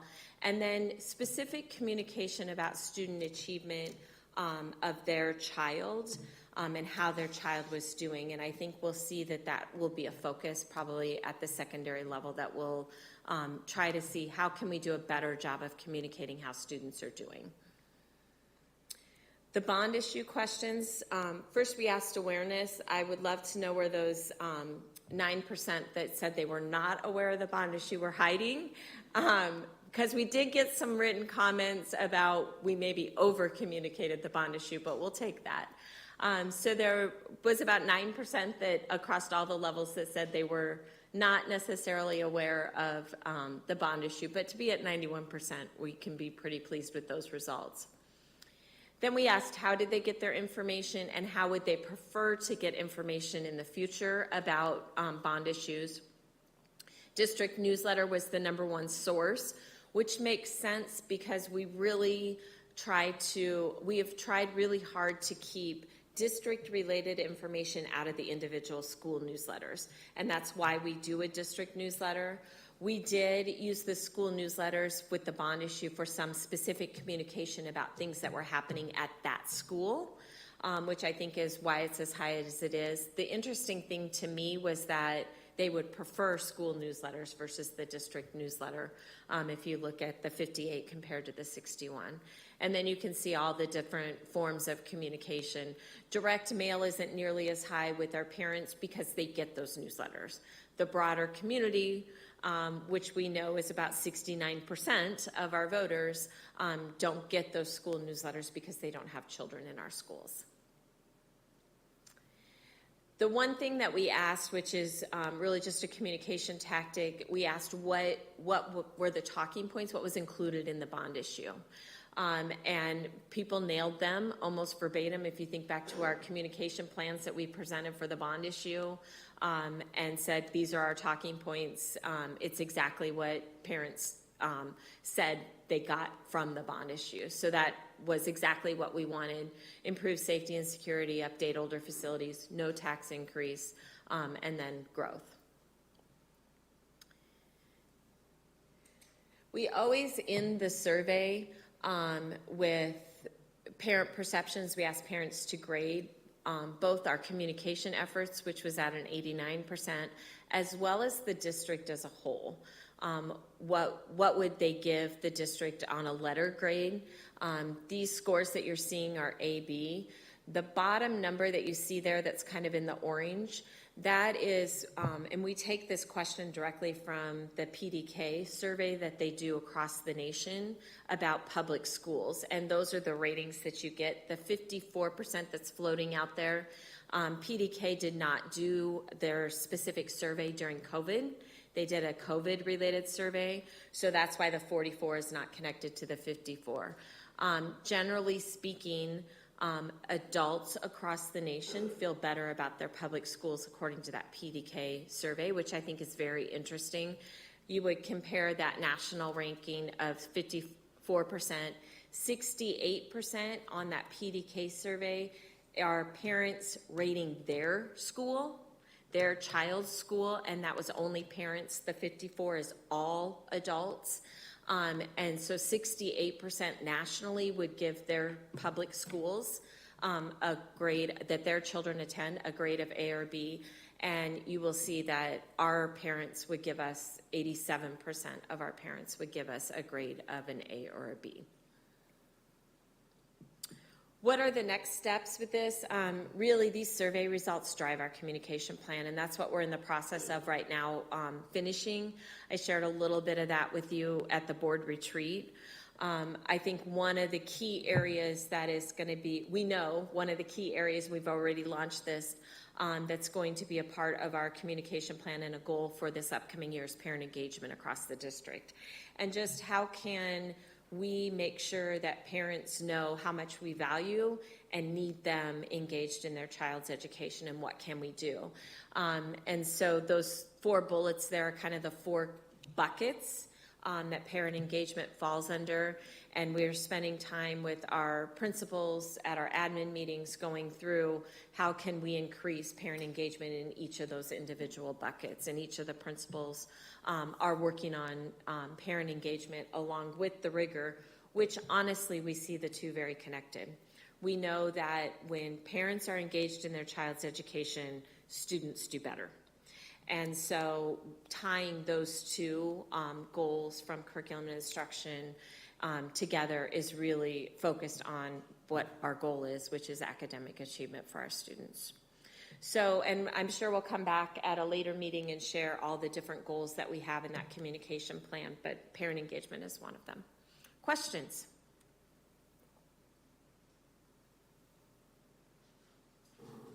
Thanks for presenting, as always, on these. There's over 3,000 parents that said yes, right, which is a very high number, and I mean, that's an impressive response rate of 45% for parents, especially towards the end of the year, as they've got parents have a lot going on as well. And it's never easy. You know, the role of the communications is difficult because not only you have to communicate with the staff and the students and the community and the parents, but I mean, there's 7,000-ish parents. Everyone, you ask, you know, did you get the right amount of information? Yeah, some said no, but you don't know, was that too much or too little, right? There's always everyone consumes information differently and wants a different level of information. So you have the hard job of trying to balance the you know, probably the averages there for them. But out of the 45% that responded, how many open-ended comments did you get? Oh my gosh, I should know this off the top of my head. There were a lot. In fact, one of our assistant principals did an internship with the communications department, and she helped analyze those survey results because it was hours and hours. I want to say, because there were 3 open-ended questions. So there was the one about the bond issue, and that one was pretty simple because it was a lot of the same. And then there was, what are the strengths and what are the concerns about the bond issue? There were probably over 2,000 comments. I could get you that exact number, but it was a lot. Some said, you know, no suggestions. Some of them were simple, but for the most part, and basically with those open-ended comments, we go through and create a tally list and start to theme and group them together and then tally each of the responses. One of the things that's challenging, that's different with the parent open-ended responses versus the staff are all commenting about the same thing. The parents, a lot of times it's very specific things for their schools. So I really encourage principals to go through those open-ended comments and look at themes that emerge just from their individual school. So we may have a whole building that has specific comments that don't necessarily fit into the overall themes. What we're looking for from a communication standpoint is what are the themes that emerge across all the buildings and all different levels. Gotcha. But yeah, there were a lot. I don't know the exact number. Yeah, I can't just do quick sum ifs on comments because they're just all different. You answered my next question of if you could break it down by the school where the parent had kids. Now that could also be tough because a parent could have kids in 3 different schools or whatever, and you don't know exactly where that comment, which school it was relevant for, if it was hey, my school newsletter doesn't fit my need here, and you have 3 different newsletters that they could be getting. That's a great question. So basically what we have is 4 surveys embedded into one. So based on their first question that they fill out, what level their children are at, that triggers which survey they get. So if I'm an elementary parent, I only get elementary questions. If I'm a middle school parent, I get questions about the middle school newsletter. If I have children in both, my survey is a lot longer because I get how does your elementary school newsletter, how is your middle school newsletter? And that makes a challenge when we then pull all 4 of those. So then you've got some people that have people at all 3 kids at all 3 levels, or just one of the 3, and then we have to pull all that together in the end. So yes, it's if parents have kids at 3 buildings, they're answering kind of the same school newsletter question 3 times because they answer it for each of their schools. The open-ended questions are more of a challenge because we only ask them once. Yeah. And so we put specifically in the comments, we ask them to designate which school it is they're talking about, but parents don't always do that. So sometimes principals will an elementary school will get comments about the high school because that individual also had kids at the elementary, but the comments are really designed at the high school. Thanks. One of the things that I just want to take the time to do is thank our parents who take the time to fill out this survey. This data and information is incredibly important to us, and I know from all my years on the board, we've always taken it to heart. We've always used it to help guide us moving forward with changes in the way we communicate or how we present information.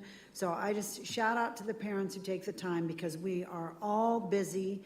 We all lead very busy lives, and this took time out of their day or their week to provide the district with this information. So thank you so much to the parents who took the time. I know it takes a lot out of your lives, but it does mean a lot to this district, this board, our administrators, the communication department. Absolutely. I want to put a plug in for Google Classroom. I had to have a conversation tonight with my grandson about a missing assignment. So we do use that, and the Google Classroom is helpful too. So those are really good tools for parents to use. Thank you. Thank you very much. Appreciate all your hard work on this. All right, last up here, our future board calendar. As Dr. Rickley has already mentioned, September 4th, the Labor Day holiday, the offices will be closed, and then the 5th, no school for students, will be a staff development day, and then our next Board of Education meeting will be September 11th at 6 p.m. here in the central office. And unless somebody has anything else, I'll adjourn the meeting at 7:52 p.m. Thank you very much.